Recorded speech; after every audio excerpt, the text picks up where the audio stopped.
Mesdames, allô.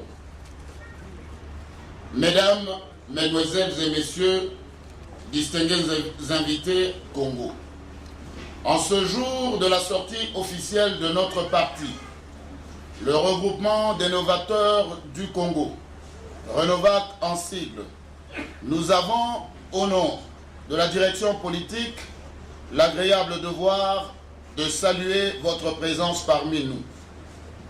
Votre participation à cette manifestation, dont le caractère éminemment politique n'a pas manqué de retenir votre particulière attention, est un signal fort et encourageant à notre endroit.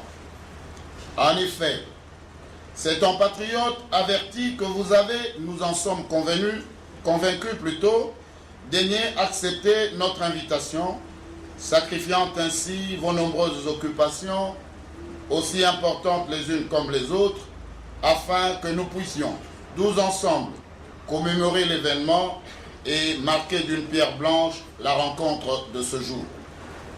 Jour mémorable, tant il est, par excellence, l'expression de la culture politique nouvelle, celle démocratique et pluraliste, instaurée dans notre pays en ce qu'elle confère à l'homme congolais sa liberté d'expression, d'opinion et donc d'appartenance à l'organisation politique de son choix.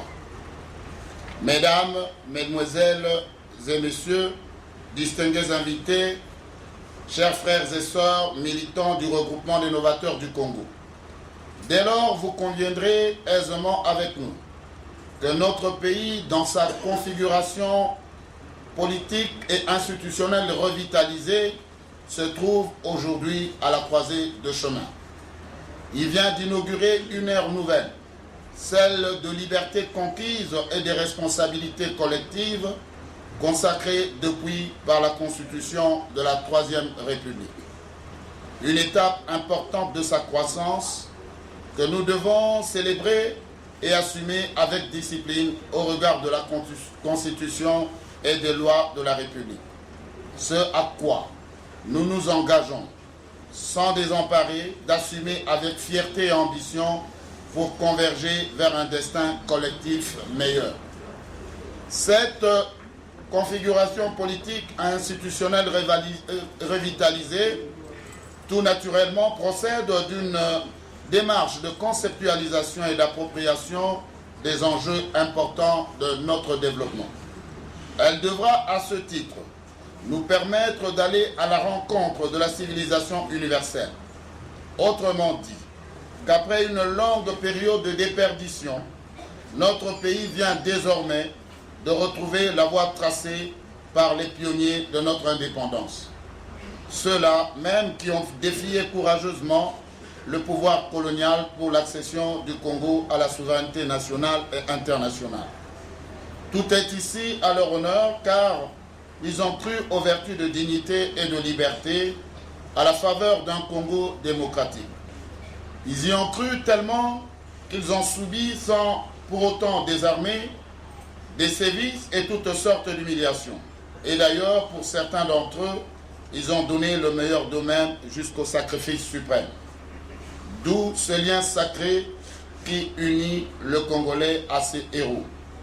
Partant de toutes ces considérations hautement historiques et combien significatives du rôle joué par les pionniers de l'indépendance et de la liberté d'une part et de l'autre, les vertus de la démocratie liées aux exigences de l'évolution de notre société, il va donc sans dire que chacun des Congolais doit se souvenir et rendre un hommage mérité à ces vaillants combattants de la liberté qui, toutes tendances politiques confondues, à travers des générations, ont porté haut l'étendard de cette lutte glorieuse.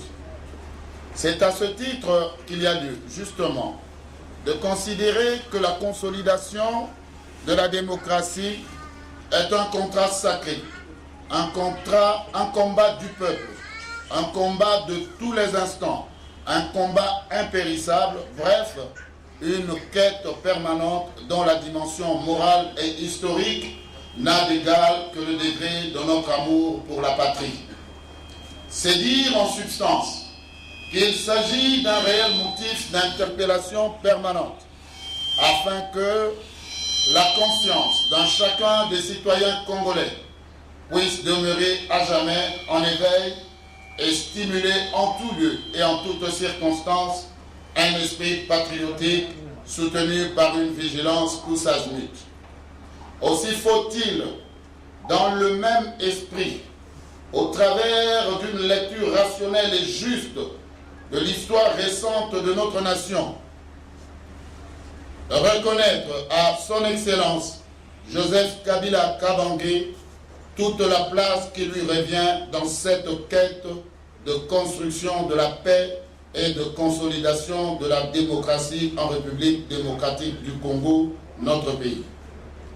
À l'évidence, c'est grâce à sa grande ouverture d'esprit et à son sens de patriotisme très élevé qu'il s'y est engagé dès son arrivée au pouvoir et continue à soutenir ce cap jusqu'à ce jour.